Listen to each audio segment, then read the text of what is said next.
ишке так болушкан, түз айтып тартынбаган, жарпымды жазып турган.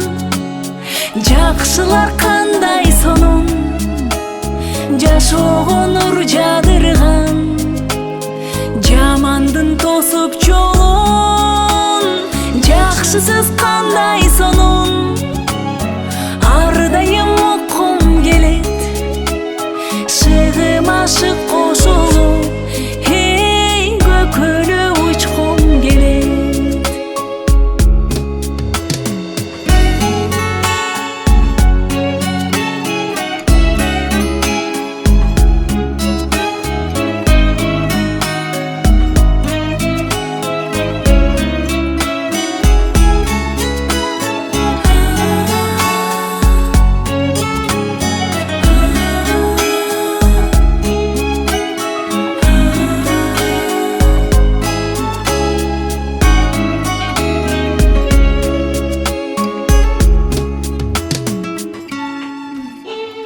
Жаз болуп үрдөп турган, сезими гүлдөп турган, адамдар көп болсо экен, жакшыга